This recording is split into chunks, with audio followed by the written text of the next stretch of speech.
Hello student, MMIT कल्याण portal पर आप लोगों का फिर एक बार स्वागत है। आईटी में हम लोग अब नया जो चैप्टर है, नए चैप्टर की शुरुआत करते हैं। आज का जो चैप्टर है induction and dielectric heating.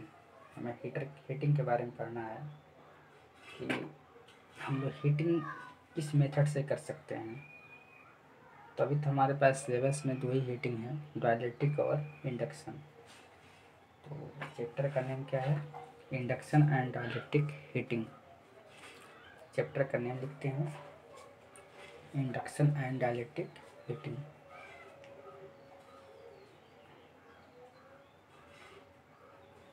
Induction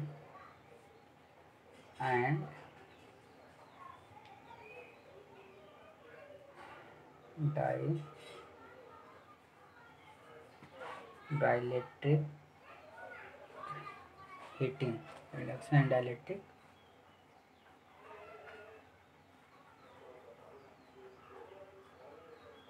induction and dielectric heating, ये चैप्टर का नेम है। हमें इंडक्शन हीटिंग करना है।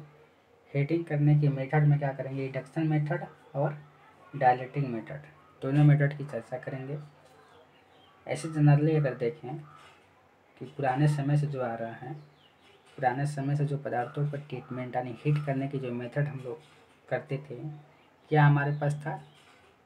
एक तो आप किसी पदार्थ को हीट करने की अगर बात करें तो स्टार्टिंग हम लोग क्या करते थे?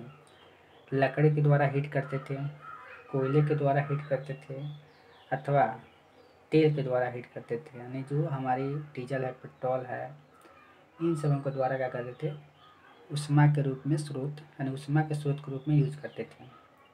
अभी तक इसके पहले जो भी हमारे पास मेथड था, जब तक हमारी कहने का मतलब बिजली उत्पादन, इलेक्ट्रिसिटी हमारे पास नहीं थी, इसके पहले हमारे पास हीटिंग करने की जो स्रोत थी, यानी उष्मा की जो स्रोत थी, क्या थी? लकड़ी थी, कोयला था और तेल था। जब हमारे पास आ गया क्या? इलेक्ट्रिसिटी आ गया। क्या होगा? इलेक्ट्रिसिटी आ गया तो इन इन इसके स्थान पे, यानी लकड़ी, कोयला और तेल के स्थान पे क्या होगा? इलेक्ट्रिसिटी यूज होने लगा। क्या होगा? बहुत ज़ोरों पे इलेक्ट्रिसिटी यूज होने लगा, लाइट के रूप में भी, लाइट की या हीटिंग के रूप में भी। अब हम बात करें, आप देखे होंगे कि जो हीटर होता है, क्या होता है? हीटर, कपड़ा को सुखाने की जो मशीन होती है, यानी क्लोथ ड्रायर, कुकर जो होता है, कुकर जो होता है, जो इलेक्ट्रिक कुकर जो आती है, उसमें क्या होता है कि विद्युत के द्वारा, क्या होता है? विद्युत के द्वारा उस इलेक्ट्रिसिटी को क्या करते हैं? इलेक्ट्रिसिटी को उष्मा के रूप में क्या करते हैं? परिवर्तन करने के लिए, यानी इलेक्ट्रिसिटी को उष्मा के रूप में परिवर्तन करने के लिए उसमें क्या करते थे? प्रतिरोध, क्या? प्रतिरोधी तारों में धारा प्रवाहित की जाती थी। क्या होती थी? प्रतिरोधी तारों में धारा प्रवाहित की जाती थी। और कुछ बात करें तो हम क्या करते थे कि प्रतिरोधी तारों में क्या करते? धारा प्रवाहित करके उष्मा हीट करते थे। क्योंकि आपको पता है कि ऊर्जा का लॉस, यानी कहने का मतलब एनर्जी का लॉस, यानी उष्मा क्या बोलते हैं, ये इलेक्ट्रिसिटी का लॉस किस में होता है? आपका प्रतिरोध में ही होता है, ना कि इंडक्टर, ना कि कैपेसिटर में होता है। तो हम क्या करते थे? प्रतिरोधी तारों का यूज करके उसमें क्या करते थे? इलेक्ट्रिसिटी की लॉस कराकर जो उष्मा लॉस होती थी वो किस रूप में होती थी? हीट के रूप में। ऐसे हम बोले हैं कि किस इंडस्ट्री क्षेत्र में, क्या? इंडस्ट्री क्षेत्र में, यानी औद्योगिक क्षेत्रों में उष्मा के लिए, जहाँ उष्मा उत्पन्न करना है उसके लिए एक विशेष स्थान पर, क्या? अगर उष्मा उत्पन्न करना है तो निर्धारित मात्रा में अगर उष्मा उत्पन्न करना है तो हम क्या करते थे? एक निश्चित समय के लिए अप्लाई करते थे। जैसे अगर ज़्यादा देर तक अप्लाई करेंगे तो उष्मा की मात्रा क्या हो जाएगी? बढ़ जाएगी। तो एक निश्चित समय तक ही क्या करते थे? अप्लाई करने की आवश्यकता होती है। किसमें? इंडस्ट्री क्षेत्र में। और भी जो हम यूज़ करते हैं उसमें भी क्या होता है कि निश्चित क्षेत्र, निश्चित टाइम तक ही हमें क्या होती है? उष्मा की आवश्यकता पड़ती है। तो अगर ये मान लीजिए बंद ये जो उष्मा हो रही है, उत्पन्न हो रही है, वो एक बंद भट्ठी हो सकती है। क्या? बंद भट्ठी में किया जाए, अगर इसकी बंद भट्टी में उष्मा बनाया जाए, जैसे उसमें प्रत्युतित तार लगा कर उसमें करंट प्रवाहित की जाए, तो उसमें क्या होगा, उष्मा इलेक्ट्रिसिटी क्या होगी, लॉस होगी। जो लॉस होता है, जो पावर लॉस हो रहा है, जो उष्मा एनर्जी लॉस हो रही है, वो क्या उष्मा के रूप में उत्पन्न होगा। तो ज़्यादा देर तक अगर कर देंगे तो जिसको मैं गर्म कर रहा हूँ, यानी कहने का मतलब जिसको हीटिंग के लिए यूज़ किया हूँ, वो क्या हो जाएगी, नष्ट हो जाएगी। क्या हो जाएगी, नष्ट हो जाएगी। एक निश्चित सीमा तक होनी चाहिए। अगर इसे ही देखें तो आप हाई फ्रिक्वेंसी की करंट ले लीजिए, जो हीटिंग करने की पर्पज़ आता है, या तो हाई फ्रिक्वेंसी के करंट ले लीजिए, ये पर्पज़ हो सकता है। या फिर क्या कर सकते हैं, हाई फ्रिक्वेंसी की वोल्टेज, क्या करते हैं, हाई फ्रिक्वेंसी करंट या अथवा हाई फ्रिक्वेंसी की वोल्टेज के द्वारा क्या करते हैं, किसी विशेष स्थान पर, किसी विशेष स्थान पर ऊष्मा की नियंत्रित मात्रा, क्या करती है, ऊष्मा की नियंत्रित मात्रा, ऊष्मा कितना चाहिए उसका अनुसार क्या करते हैं, कंट्रोलिंग करते हैं। और ऐसा कंट्रोलिंग किया जाता है कि जिस वस्तु को हमको गर्म करना है, जिस वस्तु को गर्म करना है, एक निश्चित तापमान तक गर्म हो, और उसके बाद बिना वस्तु को नष्ट किए ही क्या करे, वो उष्मा यानी हीटिंग करना बंद कर दे। ऐसा भी व्यवस्था चलता है। तो जो हीटिंग करने का मेन पर्पज़ देखा जाए कि जो हीटिंग कर रहे हैं हम, तो हीटिंग में यही है कि प्रत्युतित तारों में करंट को क्या करेंगे, प्रवाहित करेंगे। कौन सी करंट को, हाई फ्रिक्वेंसी की करंट को प्रवाहित करेंगे। उसमें उष्मा का लॉस होगा, इलेक्ट्रिसिटी का लॉस होगा। जो लॉस होगा वो किसके रूप में होगा, हीटिंग के रूप में होगा। क्या होगा, हीटिंग के रूप में होगा। अब बात करते हैं कि जिसको मैं हीट करता हूँ, जिसको हमें हीट करना है, अब इसकी बेसिक है, अभी पढ़ते हैं एक करके। क्योंकि हमें जो हीटिंग है, हीटिंग जो मेथड होगा, हीटिंग करने का जो मेथड होगा, हमें दो ही टाइप को पढ़ना है। क्या, दो ही टाइप को पढ़ना है। एक आपका इंडक्शन, यानी कहने का मतलब कॉइल के द्वारा। एक क्या होगा, डाइलेक्ट्रिक के द्वारा। तो अब बात करते हैं, अगर माला हमारा जो जाब है, जाब मन जिसको हीट करना है, जिसको हीट करना है, ऐसा भी हो सकता है कि वो हमारा क्या हो, कंडक्टर हो या इंसुलेटर हो। क्या, जो जाब है वो हमारे क्या, कंडक्टर भी हो सकता है और इंसुलेटर भी हो सकता है। ऐसा भी हो सकता है जिसको मैं गर्म करना चाहता हूँ, वो कंडक्टर भी हो सकता है और इंसुलेटर भी हो सकता है। तो अगर कंडक्टर होगा तो इंडक्शन वाला हीटिंग करेंगे, इंसुलेटर होगा तो डाइलेक्ट्रिक हीटिंग करेंगे। दो मेथड है। अगर कंडक्टर हमारा जाब होगा तो किसको करेंगे, इंडक्शन हीटिंग करेंगे।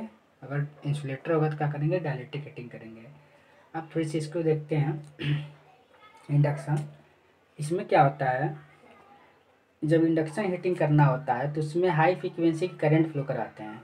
क्या, हाई फ्रीक्वेंसी, क्या, हाई फ्रीक्वेंसी की करंट फ्लो करवाते हैं।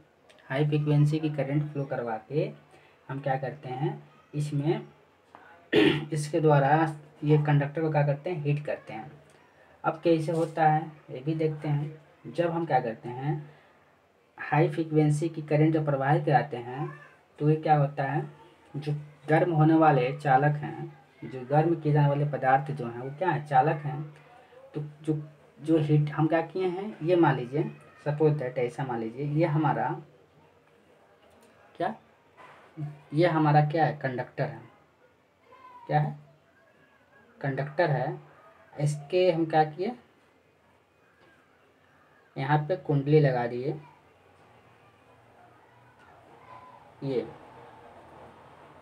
ये हमारा कॉइल है। क्या, कॉइल। इसमें जो सप्लाई दे रहे हैं, इसमें जो सप्लाई दे रहे हैं वो कैसा है, हाई फ्रीक्वेंसी करेंट। क्या है, हाई फ्रीक्वेंसी करेंट। जब हाई फ्रीक्वेंसी करंट इसमें प्रवाहित करेंगे तो जो गर्म होने वाला पदार्थ क्या है, कंडक्टर है।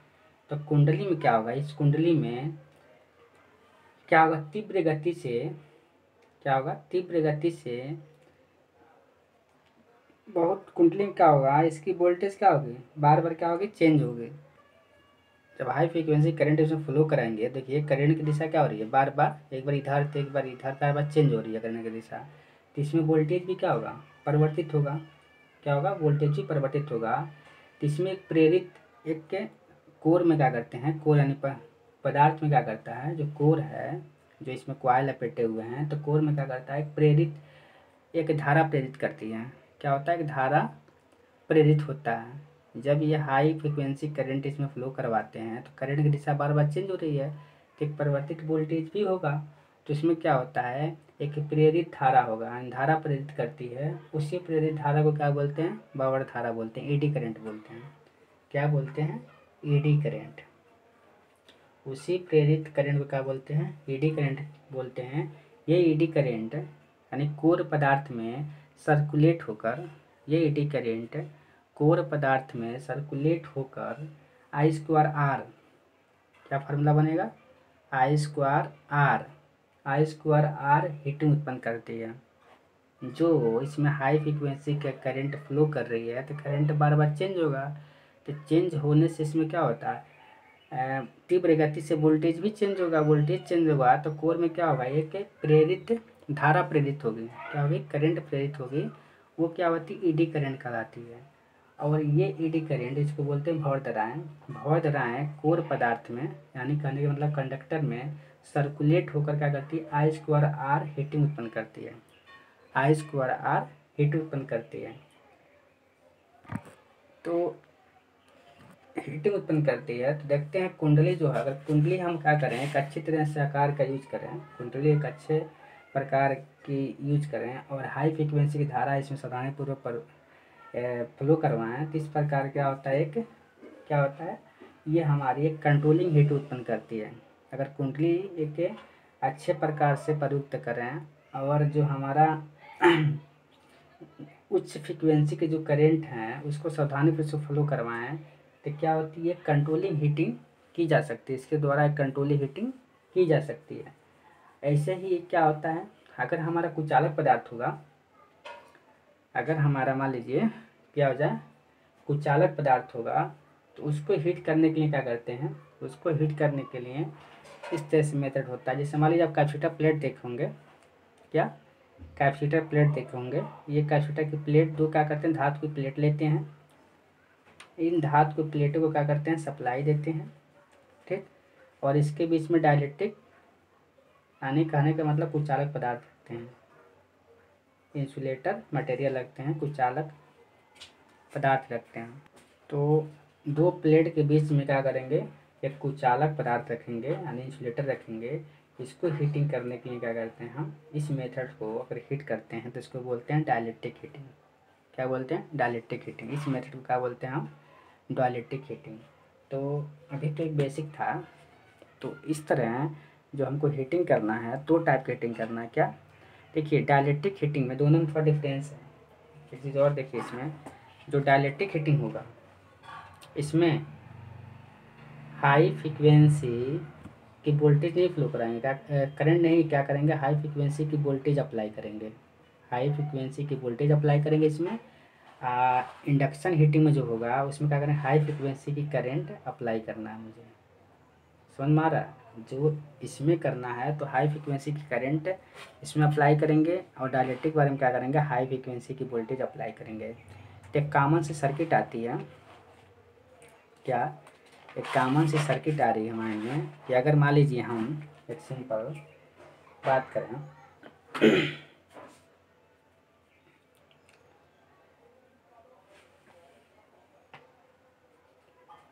अगर सर्किट डायग्राम बनाएं यहाँ पे, जिसे यहाँ पर लिखे हम production of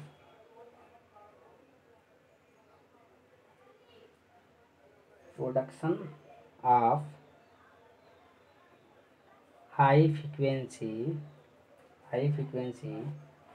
power for high frequency power for induction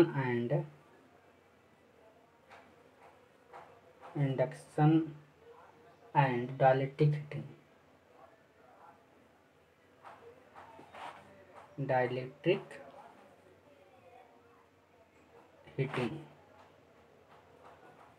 मतलब इसका इंडक्शन अथवा डाइलेक्ट्रिक हीटिंग के लिए उच्च आवृत्ति शक्ति का उत्पादन, जिसके लिए कॉमन सा सर्किट डायग्राम आता है। अगर हम बात करें, चूँकि हमें चाहिए हाई फ्रिक्वेंसी की, क्या चाहिए, हाई फ्रिक्वेंसी। तो हाई फ्रिक्वेंसी चूँकि हमारा एसी सिग्नल जो आती है, आपको पता है उसकी फ्रिक्वेंसी एक रेंज तक है, ज़्यादा फ्रिक्वेंसी हम जनरेट नहीं कर सकते। जिसके लिए कॉमन सर्किट आता है। अगर हम कहें, ब्लॉक डायग्राम बनाएं कि यहाँ पे ये हमारा एसी सप्लाई हो गया, क्या हो गया, ये एसी सप्लाई हो गया, एसी सप्लाई हो गया। यहाँ पे क्या लगा दें, रेक्टिफायर। रेक्टिफायर करेंगे तो डीसी हमारे देगा। फिर यहाँ पे क्या करें, ऑसिलेटर लगा दें, क्या, ऑसिलेटर लगाते हैं, ऑसिलेटर लगा दें यहाँ पे। इस ऑसिलेटर के बाद हाई फ्रिक्वेंसी हमको मिलेगी। अब क्या करें, ये हमारा ये हमारा क्या हो गया, ये हमारा पदार्थ है, मटेरियल, इसको बोले वर्क या जाब, ये है। अब इसके थ्रू हम क्या करें, यहाँ पे आके क्या करें, यहाँ पे इसको क्वाइल से क्या करें, लपेट दें इसको। ऐसा भी हो सकता है, या इसके आउटपुट पे ये भी कर सकते हैं, इसके आउटपुट पे ये क्या कर सकते हैं, एक ऐसा भी हो सकता है, इसके आउटपुट पे हाई वोल्टेज चाहिए, हाई फ्रिक्वेंसी की वोल्टेज चाहिए, तब भी लगा सकते हैं। क्या, डाइलेक्ट्रिक हीटिंग करना हो तो इसके बीच में क्या करेंगे, इंसुलेटर पदार्थ रख देंगे। क्या करेंगे, इसके बीच में एक इंसुलेटर क्या करेंगे, पदार्थ रख देंगे। ये क्या हो जाएगा, डाइलेक्ट्रिक हो जाएगा, डाइलेक्ट्रिक हो जाएगा। और ये क्या हो जाएगा, प्लेट हो जाएगा, इलेक्ट्रोड भी बोलते हैं इसी को। क्या हो जाएगा, प्लेट या इलेक्ट्रोड। तो इस तरह आप देखेंगे ऐसी सप्लाई यूज़ करके रेक्टिफायर यूज़ किए, रेक्टिफायर से डीसी मिला, चूँकि ऑसिलेटर को ऑपरेट करेगा। ऑसिलेटर क्या करेगा, इसको हाई फ्रिक्वेंसी की करंट और हाई फ्रिक्वेंसी की वोल्टेज के द्वारा इसके आउटपुट पर क्या करेंगे, इंडक्शन हीटिंग कराएंगे या डायरेक्ट्रिक हीटिंग कराएंगे। एक सिंपल सा इसका सर्किट डायग्राम नहीं बोल सकते, ब्लॉक डायग्राम है ये। अगर हम इसमें देखिए, ये जो रेक्टिफायर है, ये जो रेक्टिफायर है वो क्या करेगा, डीसी सप्लाई देगा, किसको, किसको देगा, ये ऑसिलेटर को देगा। क्या करेगा, ऑसिलेटर। इसके द्वारा क्या करेंगे, हाई फ्रिक्वेंसी की, क्या करेंगे, हाई फ्रिक्वेंसी की एसी पावर में परिवर्तित करवाएंगे। हाई फ्रिक्वेंसी की एसी पावर क्या करेगा, ये आउटपुट देगा। अब जो ऑसिलेटर का आउटपुट पे क्या करेंगे, इंडक्शन हीटिंग कर रहे हैं या तो फिर डाइलेक्ट्रिक हीटिंग कर रहे हैं। डाइलेक्ट्रिक हीटिंग दो प्लेटों के बीच में इंसुलेटर को रख रहे हैं। इंडक्शन हीटिंग क्या है, इंडक्शन हीटिंग में जो उसको गर्म करना हो हमारा कंडक्टर ही होनी चाहिए, मतलब कहने का मतलब चालक ही होनी चाहिए।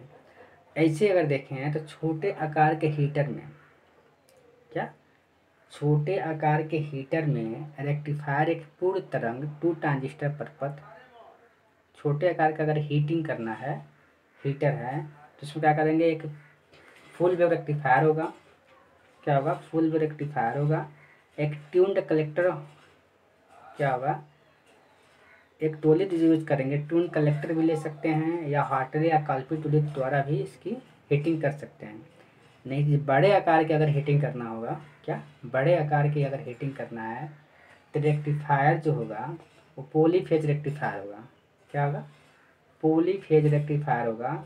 और जो हमारी ये ऑसिलेटर की बात करेंगे, वो क्या होगा, पावर जो देगा वो क्या होगा, पुश पुल प्रणाली में जो पुश पुल सर्किट पड़े होंगे, पुश पुल के यूज करके हम क्या करेंगे, इसका हीटिंग करवाएंगे। पुश पुल को प्रयोग करके क्या करेंगे, हीटिंग करवाएंगे। तो ये जो इलेक्ट्रॉनिक्स मेथड है हीटिंग करने का, जो इलेक्ट्रॉनिक्स मेथड है, देखा गया तो रेक्टिफायर भी यूज़ करेंगे, ऑसिलेटर यूज़ करेंगे, फिर ये मेथड अपनाएंगे। देख रहे हैं, इसमें रेक्टिफायर यूज़ करेंगे, ऑसिलेटर यूज़ करेंगे, फिर ये मेथड अपनाएंगे। तो इसमें क्या होता है, इसकी काफ़ी महंगी हो जाती है सर्किट, क्या होती है, काफ़ी महंगी हो जाती है। इसका मेंटेनेंस भी क्या होगा, मेंटेनेंस भी पैसा ज़्यादा व्यय होता है। तो ये प्रणाली क्या है, सरल तो है, क्या है, सरल है ये, क्या है, प्रणाली इसकी सरल है, लेकिन जो इसकी कॉस्ट अधिक होने के कारण इसका जो यूज होता है थोड़ा कम हो जाता है, इसकी यूजिंग क्या होती है, कम हो जाती है। तो ये तो एक सिंपल सी हीटिंग के बारे में था कि जो हीटिंग पढ़ना है वो डाइलेक्ट्रिक और इंडक्शन हीटिंग के बारे में अभी तक कॉमन की बात है, लेकिन हमको सबसे पहले पढ़ेंगे हम ये जो है इंडक्शन हीटिंग। इंडक्शन हीटिंग के बारे में पढ़ना है। अभी तक हम लोग क्या किए कि हीटिंग कैसे की जाती है, दो प्रकार की हीटिंग मुझे पढ़नी है, दोनों प्रकार की हीटिंग में क्या क्या आवश्यकताएं हैं। जैसे अभी हमने बात किया कि अगर हमारी जो जॉब है, वर्क है, जिसको हमको हीट करना है, कि अगर वो क्या बोलते हैं, इंसुलेटर है तो डाइलेक्ट्रिक हीटिंग करेंगे, इंडक्टर है तो क्या करेंगे, इंडक्शन हीटिंग करेंगे। इंडक्शन हीटिंग के लिए क्या चाहिए, हाई फ्रिक्वेंसी की करंट सप्लाई चाहिए, और डाइलेक्ट्रिक हीटिंग के लिए क्या चाहिए, हाई फ्रिक्वेंसी की वोल्टेज ये अप्लाई करते हैं। उसमें देखे थे कि जो इंडक्शन हीटिंग होगा उसमें भंवर धाराएं के द्वारा I²T के द्वारा I²R के द्वारा क्या करते थे, हीटिंग उत्पन्न करते थे। और डाइलेक्ट्रिक में क्या करते थे, दो पैरेलल प्लेट एंड दो इलेक्ट्रोड यूज करके उसमें हाई फ्रिक्वेंसी की वोल्टेज अप्लाई कराते थे। तो दोनों के बीच में क्या होगा, वोल्टेज बार बार क्या होगा, चेंज होगा। जो डाइलेक्ट्रिक होगा उस पर क्या करेगा, बार बार प्रभाव डालेगा, उसके चलते क्या होगा, उसके इंटरनल जो डाइलेक्ट्रिक हीटिंग होगा एंड जो इंसुलेटर हमारी पदार्थ है इसमें रखे गए हैं, तो ये क्या करेगा, इसके बार बार क्या होगा, अब इसको चेंज करेगा, इसको क्या करेगा, इसके इंटरनल जो इसके इंटरनल जो पार्टिकल्स हैं डाइलेक्ट्रिक के, वो बार बार क्या करेगा, फोर्स करेगा, उसमें डिस्टर्ब करेगा। तो ये क्या करेगा, इसको हीट करेगा, फिर इसके बगल में इसको हीट करेगा, फिर इसके हीट करेगा, हीट करते करते क्या करेगा, पूरा इंसुलेटर क्या करेगा, हीट करेगा। तो हमें अभी एक बेसिक पढ़े इसके बारे में, अब हमको पढ़ना है एक एक करके। इंडक्शन हीटिंग का सिद्धांत कैसे है, कहाँ पे यूज़ करते हैं, कैसे करते हैं, इसके बारे में पढ़ना है।